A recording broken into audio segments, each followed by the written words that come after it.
qua sono rimasti germogli di lenticchie e di azuchi. Adesso ve li faccio vedere più da vicino.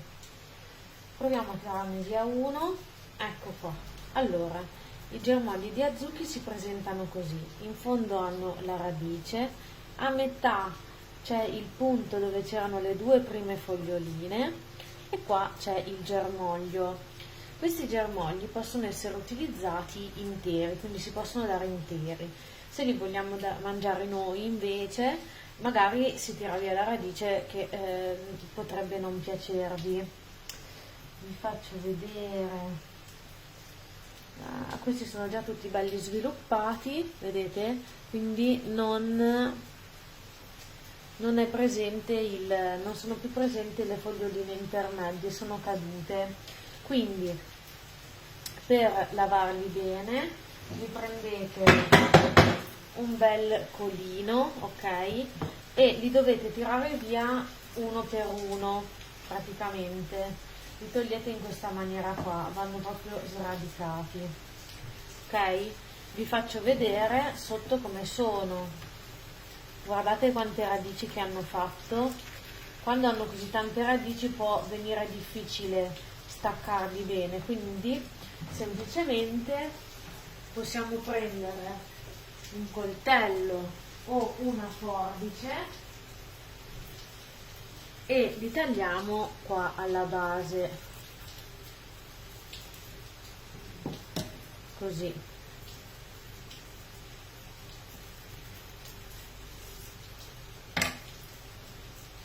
Eccoli qua. In questo modo rimangono in basso tutte le parti residue che non ci interessano. Vi faccio vedere. Ecco, vedete cosa rimane? Rimane la radice, tutti gli involucri più piccoli, i semi che magari non sono germogliati bene, rimane tutto sul fondo. In questo modo abbiamo un germoglio pulito.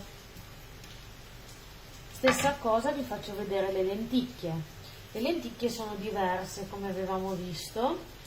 Cioè in fondo, sul fondo è rimasta la lenticchia e sopra abbiamo il germoglio.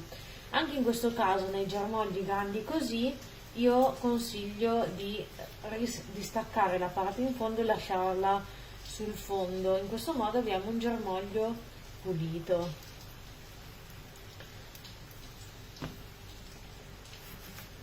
Soprattutto se li avete fatti molto fitti, in questo caso sono venuti via abbastanza fitti, conviene fare questo lavoro qua.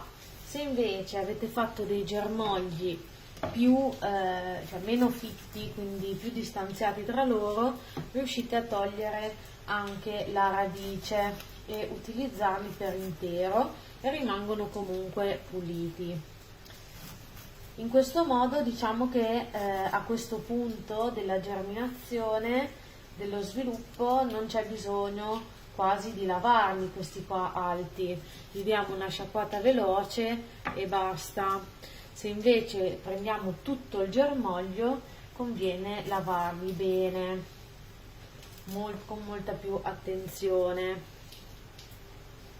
Ecco, qui abbiamo le lenticchie. In questo caso io taglio anche le lenticchie perché mi sono venute molto fitte. Non vorrei che sul fondo magari si sia sviluppato qualche contaminazione che poi non va bene, ovviamente, perché poi soprattutto per i pappagalli, se voi gli mettete quella roba qua, loro che cosa vanno a mangiare subito? La lenticchia che è rimasta sul fondo. Quindi per evitare problemi li lascio lì. Ecco, questi qua comunque li sciacquerò bene e li darò ai conigli. Ecco il nostro bel sacchettino, il nostro raccolto, questi qua li lavo e li metto dentro un altro contenitore.